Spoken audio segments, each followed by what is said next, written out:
কিন্তু এবার থেকে বুঝবি, খুব বাজে ভাবে বুঝবি তুই আমার ভালোবাসা। এতদিন ভালোবেসে বোঝানোর চেষ্টা করেছি, আর তুই আমার সেই ভালোবাসাকে শুধু মজা ভেবে হেসে উড়িয়ে দিয়েছিস। কিন্তু এবার থেকে দেখবি আমার ভিলেন হিরো সেজে তোকে জয় করতে না পারলেও এবার ভিলেন হয়ে তোকে জয় করবো আমি। কথাগুলো বলি হাসতে হাসতে পেটে পড়লো রাজ। কিন্তু এই হাসিটা আনন্দের হাসি নয়, বরং ভয়ঙ্কর কোনো রাগের এই হাসি। রাগে মেঘের চোখ দুটো লাল হয়ে আছে, কপালের রগগুলো সব ফুলে উঠেছে। একটু পর পর রাগে দাঁতগুলো কটমট করছে রাজ। নিজের রাগটাকে যেন কিছুতেই কন্ট্রোল হচ্ছে না ওর। অনামিকার সামনে থেকে উঠে হাতের ফোনটা নিয়ে বেলকনির দিকে চলে যায় রাজ। মোবাইল ফোন থেকে কাকে যেন বারবার কল দিচ্ছে। কলটা রিসিভ করতেই বলল, হ্যালো, আমি জানতে বলেছিলাম এনেছো, তাহলে 203 নম্বর রুমে চলে এসো, আমি অনামিকাকে নিয়ে সেখানে আসছি বলে কলটি রেখে দেয় রাজ। তারপর ডেভিল হেসে কারোর জন্য অপেক্ষা করতে লাগলো। একটু পর দরজার শব্দ পেয়ে রাজ দরজা খুলে দেয়। দরজা খুলতেই দরজার বাহিরে দাঁড়িয়ে থাকা মেয়েটা মুচকি হেসে বলল, ভাইয়া আপনি যা যা আনতে বলেছিলেন আমি তা নিয়ে এসেছি, এই নিন বলে রাজের দিকে একটি প্যাকেট বাড়িয়ে দেয়। রাজ বলল, এগুলো নিয়ে আমি কি করবো, আমি চলে যাচ্ছি, তুমি এসব ওকে পরিয়ে দাও। আর পণ্যের বিয়ের সাজটা পুরোপুরি খুলে ফেলো, যেন বাসায় গেলে দেখে মনে হয় ও কারোর সাথে পালিয়ে বিয়ে করে রাত কাটিয়ে অন্য ড্রেস। আমার একমাত্র আপুর বিয়ে যখন প্রায় ঠিকঠাক, তখনই আমি ছেলেপক্ষের সবার সামনে গিয়ে বললাম, আমার আপু লুবনার আগেও একটি বিয়ে হয়েছে,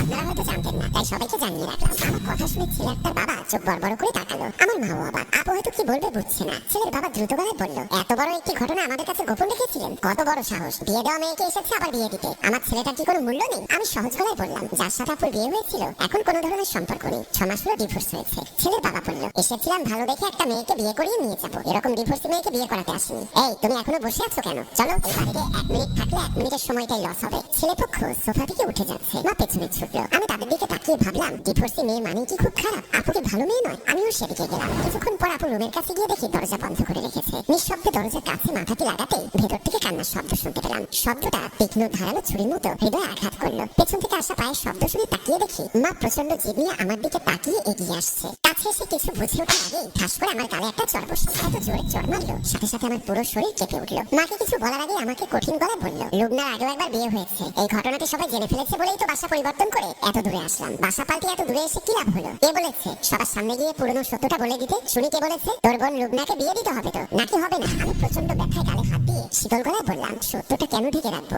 যেটা সত্য সেটা আমি বলবোই। ছেলেপক্ষ যদি বিয়ে করতে হয় সত্যটা জেনেই করবে।